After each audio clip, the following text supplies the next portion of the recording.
France, certains la font encore en respectant un subtil dosage des produits. Elle sent le sud, la mer, l'iode. À Sète, près de Montpellier, la soupe de poisson méditerranéenne est une institution. Cet après-midi, Pierrot, le propriétaire de ce chalutier, vient aux nouvelles.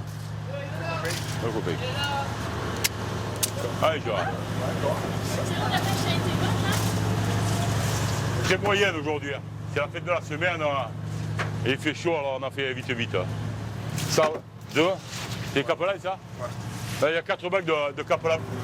De petits gabarits, soumis à aucun quota de pêche, le capelan est l'une des espèces les plus utilisées dans la soupe. Mais en Méditerranée, le poisson star de cette soupe, c'est lui.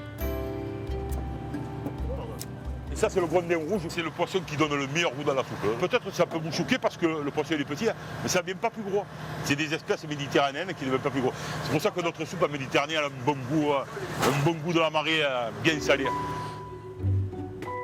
Ces poissons qui font la fierté de Pierrot partent chaque jour vers une entreprise de la région.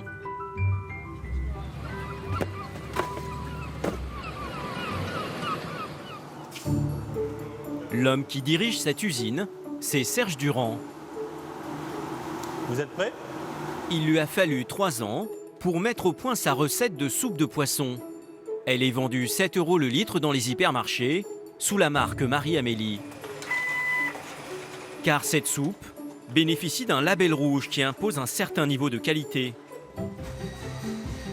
Première exigence, la fraîcheur des poissons.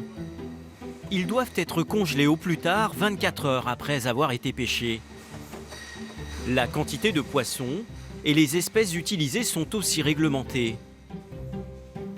Le grondin doit représenter 70% des poissons, en compagnie de 3 autres espèces qui varient selon la pêche. On a mis le grondin, on a mis le capellan, on a mis le gascon et on a mis le bogue. Et on vient de rajouter les poireaux et les carottes qui sont en dés. Pour assaisonner cette soupe haut de gamme, Serge met de l'huile d'olive, mais aussi une épice. C'est le petit plus. Cher aux amateurs. Ce qui fait toute la différence. Voilà. C'est du safran, puisque dans les épices du label rouge, on a entre autres le piment, de l'ail et du safran. C'est un produit qui est cher, qui est naturel. On le met dans le label rouge, ça lui donne de la qualité, ça lui donne aussi de la couleur. Une couleur qui a un prix. Le safran coûte 1 200 € le kilo. On retrouve la couleur marron brune qu'on retrouve dans la soupe. On voit son épaisseur, on sent l'odeur. Cette texture si épaisse, Serge l'obtient grâce à des poissons entiers, broyés et mixés. Cette machine expurge les plus grosses arêtes pour éviter qu'elles ne se retrouvent dans votre bol de soupe. Dans chaque bocal, le poisson représente près de la moitié du prix de revient. Ce que l'on met en avant, c'est le pourcentage de poisson qu'il y a dans la soupe, 40%. C'est écrit devant, vous l'avez ici. On le met en valeur parce que c'est important, ce qui détermine aussi la structure de la soupe. Ça détermine aussi son prix, puisque plus vous avez de poissons, plus c'est forcément un petit peu plus cher. Est-ce qu'il y a écrit poisson entier? Alors, attendez, moi je n'ai pas mes lunettes. La personne du marketing, est-ce qu'on a mis poisson entier? Non. Non. Pas mis poisson entier. Donc il manquerait presque une indication sur votre étiquette. Poisson entier. C'est cuisiné avec 40% de poisson. On a dessiné les poissons entiers. On a des poissons entiers. On ne l'a pas écrit. Dommage, car cette information le distingue de bon nombre de ses concurrents. Vous allez voir que la plupart des industriels qui vendent leur soupe jusqu'à 3 fois moins cher n'utilisent pas que du poisson entier. Que mettent-ils vraiment dans leurs produits? Pour le savoir, nous avons contacté plusieurs grandes marques. Aucune n'a accepté de nous rencontrer. Nous nous sommes donc rendus à Bruxelles, au Salon international des produits de la mer.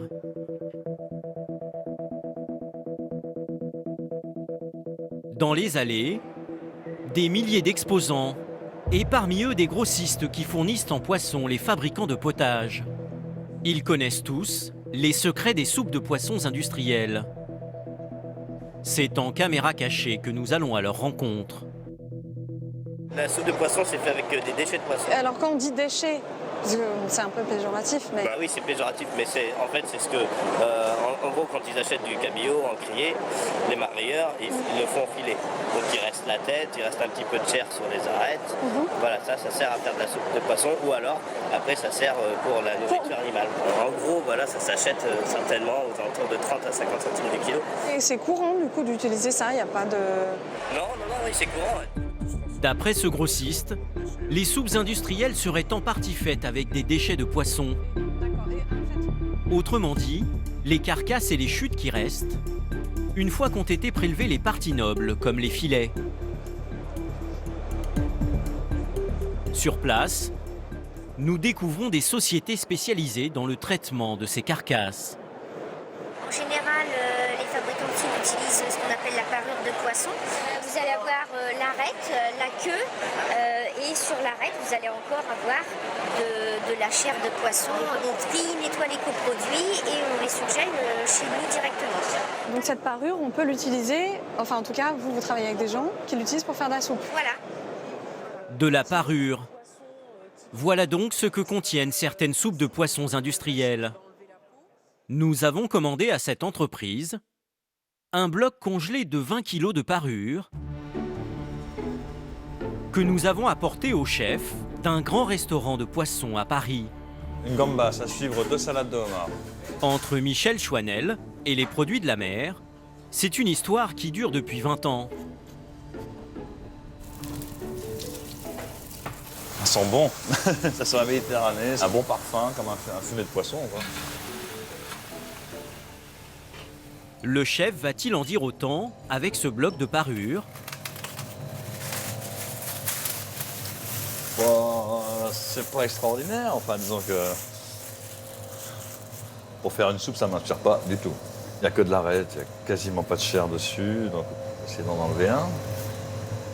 Vous avez sur l'arête, sur celle-ci, vous avez 5% de chair, je suis généreux. Non, il n'y a rien. Hein. Il y a vraiment très peu de chair. Au niveau de la tête, ils en laissent un petit peu. Vraiment pour donner de la saveur avec ce produit-là. Ce bloc de parure est un amas de têtes, de queues et d'arêtes compressées, œils et nageoires compris. Non seulement il n'y a aucune chair, mais en plus, les déchets de poisson n'ont pas été bien nettoyés. Un petit morceau de boyau.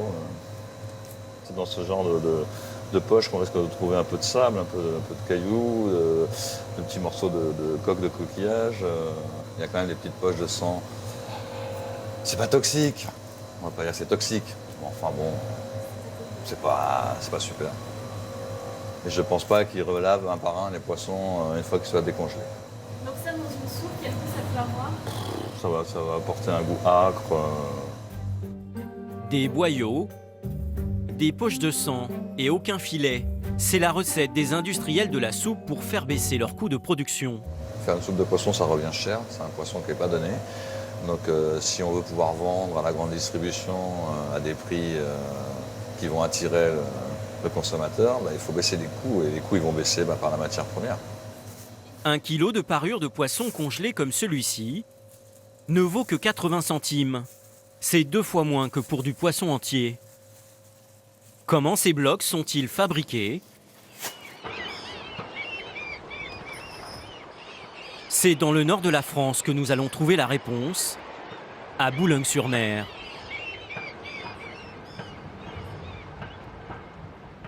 Ici se trouve l'usine qui nous a envoyé le bloc de parure. Nous avons rendez-vous avec la commerciale, rencontrée à Bruxelles.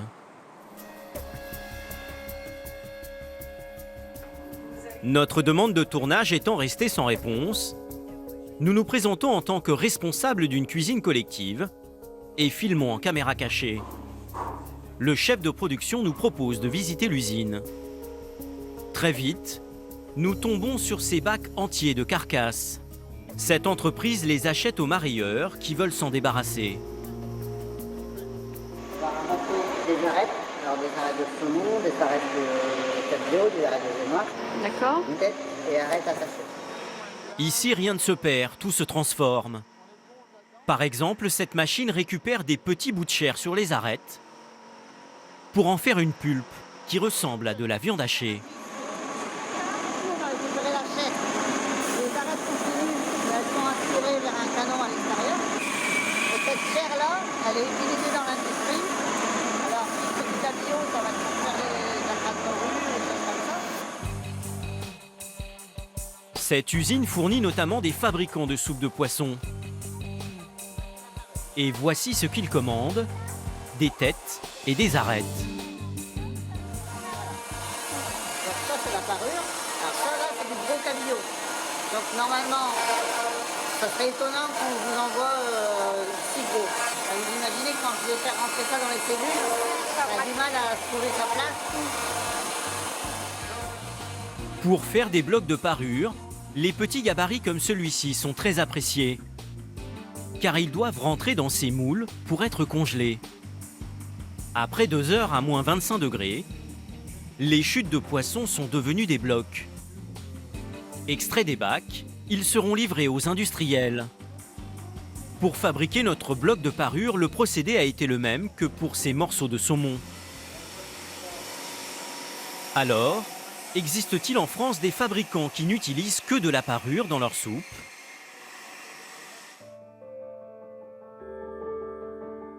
Pour le savoir, nous nous sommes rendus en Vendée, au Sables-d'Olonne.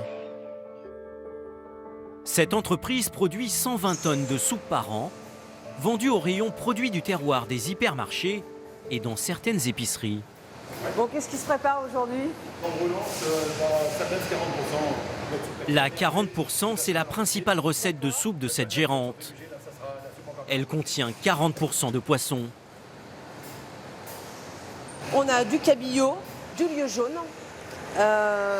parfois du merlan. Mais ne cherchez pas les filets sur ces poissons. Sa soupe est uniquement élaborée à partir de parures. En bref, des carcasses. Mais la gérante assume. La parure, ça reste presque 60 à 70% du poisson. Et c'est quelque chose qui peut s'utiliser pour faire beaucoup de choses intéressantes, et notamment la soupe de poisson. D'accord. Mais il manque la partie la plus noble du poisson dans la parure. Oui, on va dire que c'est la partie la plus noble, le filet. Ceci dit, vous allez retrouver énormément de chair dans la tête. Il y a bien de la chair dans la tête, mais elle ne représente que 5% d'un poisson. Le reste de la parure comportera beaucoup d'arêtes et des queues. Ça gêne pas le goût, ça gêne pas la texture qui n'est pas du tout Non. enfin, qui est pas de filet sur Non. le poisson. Non. Je pourrais vous faire goûter 2 soupes, hein. Une avec du poisson entier, une avec de la parure. Vous ne trouverez aucune différence. En réalité, la texture d'une soupe faite uniquement à base de parure s'en ressentira et elle sera moins riche en protéines. Dans les rayons, le consommateur n'a aucun moyen de faire la différence entre ces deux types de soupe. Pour les produits transformés à base de poisson, c'est la législation européenne qui encadre l'étiquetage. Elle n'oblige pas les fabricants à mentionner les parties du poisson qu'ils utilisent. Ces bocaux annoncent tous les deux 40% de poisson. Mais celui de droite, fabriqué à 7, ne compte que des poissons entiers, alors qu'à gauche, cette soupe est faite uniquement avec des carcasses. Des informations que le consommateur n'a jamais.